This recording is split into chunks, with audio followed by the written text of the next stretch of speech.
Hey gang, Michael Lush, founder and CEO of Replace Your University, also known as Replace Your Mortgage. It's probably why you're tuning in, because of what we do underneath Replace Your Mortgage. I get this question a lot. What has to be true in order for this strategy to work? And there are several components to this. And I always start with number one, because we had an event this week, and we turn away a lot of people. It's weird, because I was actually talking to another financing company yesterday on the way home from the office, and we're just looking for different ways to take our paper and finance it and make money as a company. And I was explaining to him, how we operate as a company, because they underwrite companies like ours, thousands of companies like ours, whether you're Tony Robbins or Grant Cardone or Little O Replace Your University. And so when I was explaining to him, that we actually turn away a lot of people, he's like, well, hold up. You have people that want to pay you and you don't allow them? And I said, yes, actually more of those than we actually allow. He's like, explain further. And I told him, I said, listen, we have a system and a process that not only do we educate them and show them how to do this forever for the rest of their life, not only on just their home, but their cars or education or anything they want to finance throughout their life's journey, we also walk them through to the point of success. And I said, and we have a refund policy that if they don't get that, then we have a 100% refund policy. He was blown away. He's like, that is very rare. That is very abnormal, not only in your industry, but in all industries, especially when it comes to the e-com space or the digital world, that it's not normal to do business the way that we do. He said, not only the refund is rare, but on top of that, you're not willing to take money if you see red flags on the front end. I said, yeah, 100%. So realistically, I would say 60% of the people that want to pay us and want to come on board to our community, we don't allow. Does it hurt our personal bank account? Absolutely. But instead of trying to build our personal bank accounts higher, we're actually maintaining character, and hopefully we grow the bank account to get into heaven. I know it doesn't work that way, but nonetheless, at least that's our thought process. We want to maintain integrity. We care more about our reputation, and that we've helped everyone that actually exchanged that value of money. They should get a reward for it. And if you don't get a reward for it, then we shouldn't have been doing business together to begin with. So let me explain why this wouldn't work for you. Number one, cash flow positivity. And it's not as easy as just cash flow positivity, meaning I make more money than I spend. It has to be I make more money than I spend in relation to my debt load, right? One could argue 0.5% of your income in cash flow positivity would be enough, but I don't like just a general, I like to look at all facets of it. And I'll give you an example. One of our clients actually put their numbers into the calculator, and they were not qualified. And so we took a deeper dive. And what they had was $200,000 of equity available to them. So if we structure it the right way, get access to the equity, we could pay off $35,000 of credit cards and 2 car loans. And if I remember correctly, that's about $2,000 of minimum payments on a monthly basis. So if I take a portion of that $200,000 of equity and consolidate the consumer debt, guess what happens? Cash flow positivity goes up, because the payments on the car loans and the credit cards go away, not to mention the credit scores go up too.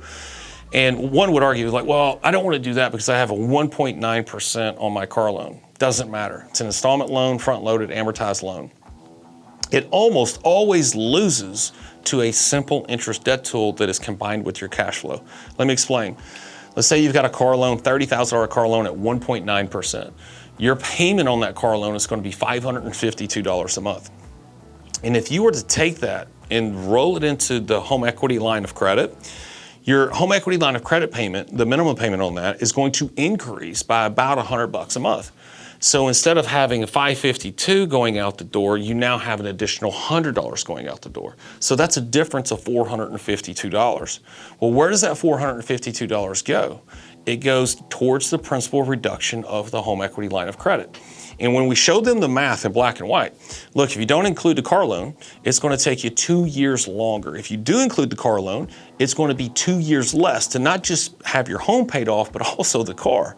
So you're like, why would, I get it. You're like, and I was this way for 17 years. So if you think this way, I don't blame you. I was actually in the industry and I thought the same way you did. It doesn't make sense to take a 1.9% rate and throw it into, let's say, a 6 or 7% home equity line of credit. That's higher. That sounds stupid. But you're comparing apples and oranges. They don't compute interest the same way because one is a payment strategy and the other one is a cash flow strategy.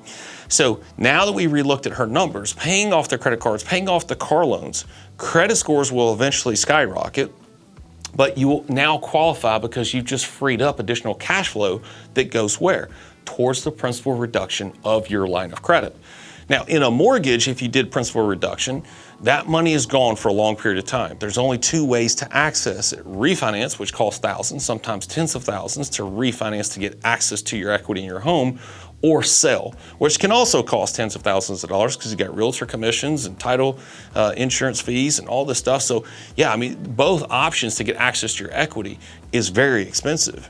However, it's 100% free to gain access via your home equity line of credit, and you can do so every single day, multiple times a day if you wanted to. So that's why principal reduction is so confident for people to use their cash flow to put it in there, because they know they have 100% liquidity, that if they needed that money, they don't have to ask for permission, they don't have to go through underwriting, they don't have to have good credit scores. They can literally just log in on their phone and move money around. They got instant access to it, just like they would in a checking account, right? So again, that's number one. You have to be cash flow positive in relation to your debt load.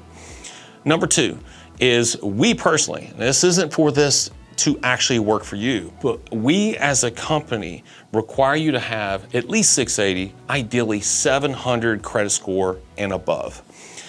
Why? Because for all the faults that are the credit score model, there is some validity to, hey, if I have a 730 or 740 credit score, it shows us that in the past, in the most recent past, you have been responsible with money.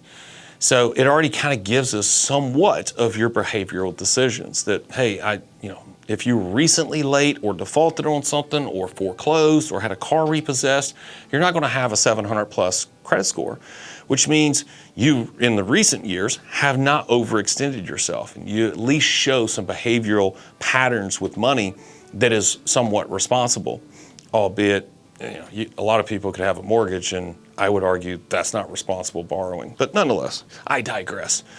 So we like to see that, because we're not pulling your credit. We're taking your word for it. So our clients are pulling their own credit and reporting back to us, here's what my credit score is, and we allow them to come on board. Before I get into the last one, if you like this video and you find it valuable, please hit the subscribe button. Definitely helps us out at the channel. Thank you for that. And on to the last topic, discipline. But it's a different type of discipline that most people would think. Because when you hear about this as an outsider, you're like, oh my goodness, this takes more discipline than what I'm doing. That's the wrong type of discipline. Actually, it's easier to execute on our strategy than it is to execute with your current strategy. Because think about what a mortgage does. A mortgage is segregation of income. It is a segregation of income tool. It's designed to be that way. It's designed to separate you from your cash. Wasn't always the case. You can see my other videos of what a mortgage looked like prior to 1913 versus today. But it is designed to separate you from your cash. So let's think of a visual here. At the top, you've got income coming in, but below income, it goes to one of two buckets. Checking account, savings account. Checking account, we now segregate it further. Some of it is going towards the mortgage, some of it is going towards the car, some of it is going towards other bills and expenses, etc. Then you got the savings account over here. Some of that money is going towards retirement, some of it's going towards an emergency fund, then a vacation fund, etc. We are constantly separating our dollars from one another. That is much harder path to follow than actually what we teach. Because what we teach is what's called a streamlined income approach. And it's income comes in, goes to the HELOC, you pay your bills out of it. Income comes in, goes to your HELOC, you pay your bills out of it. You see how that's so much easier, especially with the digital world? Everything's automated. So all you have to focus on with our income approach is to focus on making more income. And everything else takes care of itself. But the discipline we do talk about is, with our strategy, you're now going to have access to more capital. This is the report that we most consistently get back from our clients.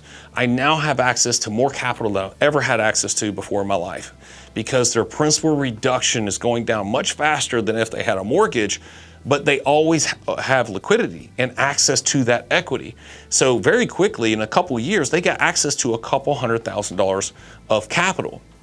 The discipline we preach is to use that for good, not for bad. What is good? You can use that. You can use that equity if you want to buy a cash flow asset. Maybe it's real estate, maybe it's insurance, maybe it's other investments, but buy assets that produce a monthly dividend or cash flow. Because if you do, what happens to your income? It goes up. What happens to the debt reduction? It goes down faster. What you need to resist is, I've always wanted this truck. I've always wanted this car. I've always, one could argue this. I've always wanted to take a vacation to Fiji or Tahiti or wherever, right? To me, that's kind of a fine line, because, I think you should create memories, but nonetheless, you have to resist the temptation to use that capital for things that aren't going to increase your net worth. So that's the type of discipline that is required in ours. So again, it's cash flow positivity, decent credit, and discipline to resist temptation, because you're going to have access to more money than you typically have ever had in your life. Y'all take care. God bless.